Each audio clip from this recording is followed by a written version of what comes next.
Binding role of aromatic ring. Aromatic ring से हमारा क्या मतलब है? बेंजीन या एरोमेटिक कंपाउंड्स।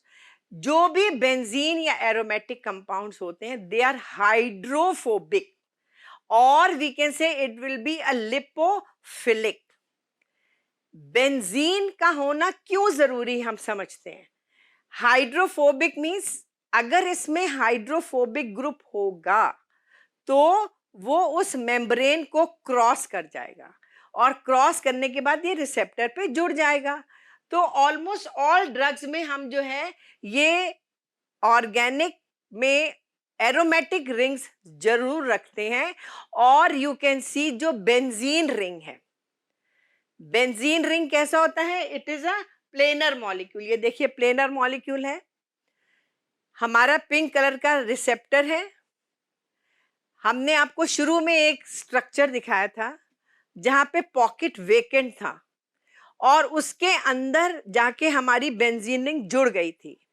क्यों जुड़ी थी? Because benzene was a planar molecule, और ये हाइड्रोफोबिक है, हाइड्रोफोबिक बॉन्ड्स बनाता है।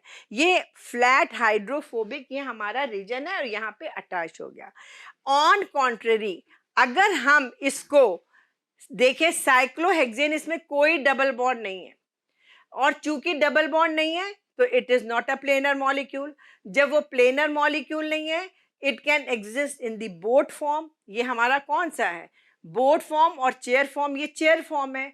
तो हमारे जो हाइड्रोजन की अवेलेबिलिटी है वो साइक्लोहेक्सेन में कम होती है।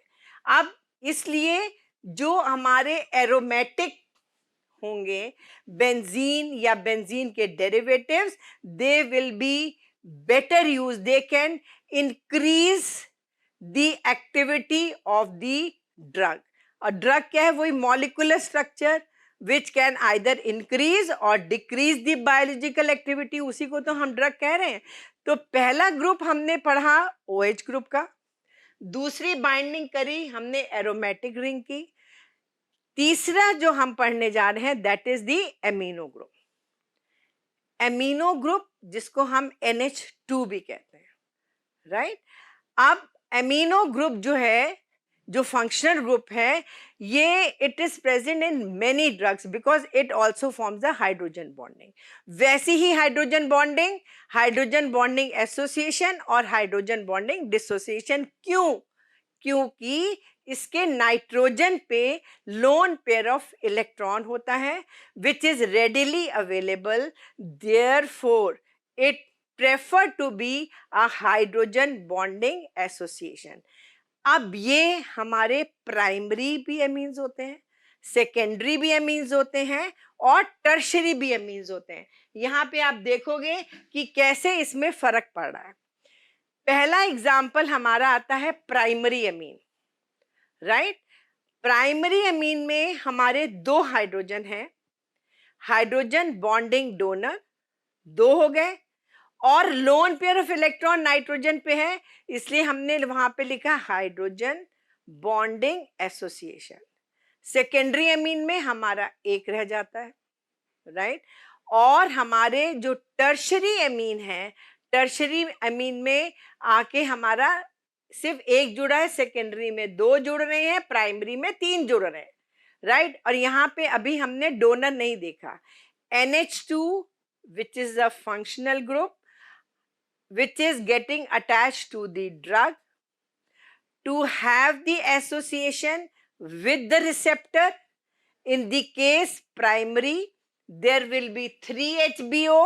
In the secondary, there will be 2-HBA, and in the tertiary, there will be only 1-HBA. Now, that means in many cases, an amine may be protonated, right, when it interacts with its target binding, which means that it is ionized। वो होगा ionized होगा तभी तो उसका lone pair of electron आ जाएगा।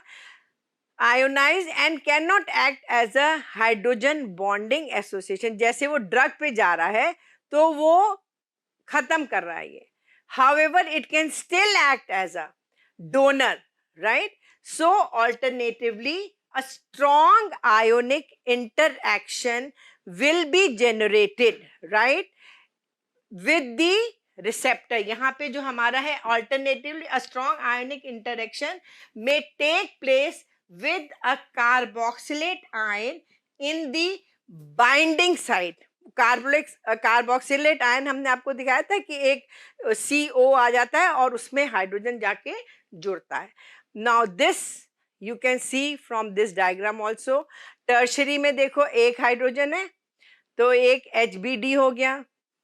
Secondary में 2 हैं तो ये 2 HBD हो गए. प्राइमरी में हमारे 3 HBD हो गए और ये आयोनाइज होकर भी इलेक्ट्रॉनिक फैक्टर काम करता है. तो ये रिसेप्टर के CO जिस पे नेगेटिव है ये हमारे नाइट्रोजन पे टर्शरी जाके जुड़ जाता है, right? So there will be factors which can make them the drug to get itself joined to the target. Now N is unable to participate in hydrogen bonding. क्यों? क्योंकि उसमें लोन पेयर ऑफ इलेक्ट्रॉन तो है. अगर हम इसको acylated, फिर again we have to prove it. हमने हाइड्रोजन को कहाँ से हटा दिया? मिथाइल ग्रुप से, राइट? तो एमाइड्स बना दिए हमने. अब एमाइड्स में क्या है? जो लोन पेयर ऑफ इलेक्ट्रॉन है वो कार्बन पे गया और ऑक्सीजन पे नेगेटिव चार्ज आ गया. अब जब नाइट्रोजन पे पॉजिटिव चार्ज आया तो ये हाइड्रोजन बॉन्ड में पार्टिसिपेट ही नहीं करेगा क्योंकि वो अपने ऊपर ही पॉजिटिव चार्ज लेके बैठा हुआ है. And this is because of the electronic factor and it is showing the resonance, right? In the second case, अब इसमें टर्शरी में देखिए. टर्शरी में अगर हमने एमाइड बनाया है तो ये बिल्कुल खत्म, ये ड्रग की तरह नहीं एक्ट कर पा रहा because it is not able to get itself attach to the receptor, right? So first हमने OH पढ़ा, फिर हमने बाइंडिंग पढ़ी आपके एरोमेटिक से, और हमने तीसरा जो पढ़ा एमीन से. Now the next is the unsaturation. Unsaturation जो है हमारा मॉलिक्यूल को टॉक्सिक करता है. आप लोगों ने आजकल शायद सुना होगा कि जो हम ऑयल यूज करते हैं हमको नहीं यूज करना चाहिए क्योंकि उसमें अनसेचुरेशन होता है, राइट? आप देखो इसमें हमने एग्जांपल लिया एलाइल अल्कोहल जिसमें एक डबल बॉन्ड है, ये पॉइजनस होता है. और वैसे ही उतने ही कार्बन में प्रोपेनॉल जिसमें डबल बॉन्ड नहीं है, तो ये जो है माइल्ड नार्कोटिक की तरह यूज कर सकते हैं but it is not toxic.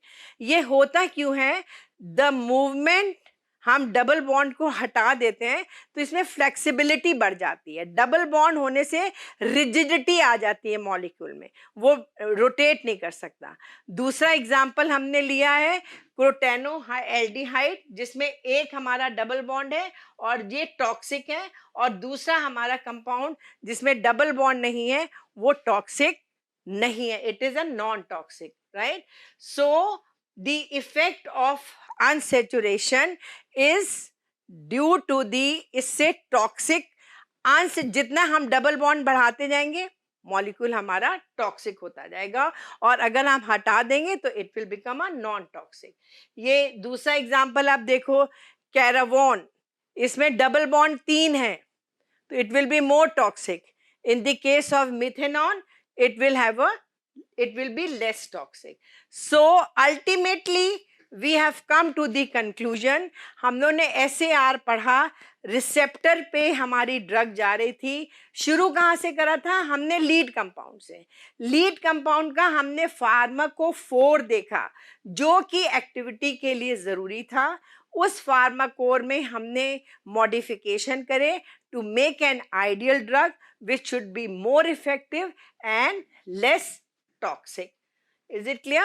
So ultimately this structure activity relationship has helped us to design, to have a new discovery of the drug and to synthesize the drug. और ये drug हमने 3D के structure को, molecule को लेके देखी जिससे कि हमें उसकी molecular structure can be added to the molecule, or we can say that the biological activity can be predicted, हम उसको प्रिडिक्ट कर सकते हैं कि हमारी ड्रग कैसी रही होगी. I hope you have understand the SAR and what is the utility and what is the goal of our SAR. Thank you.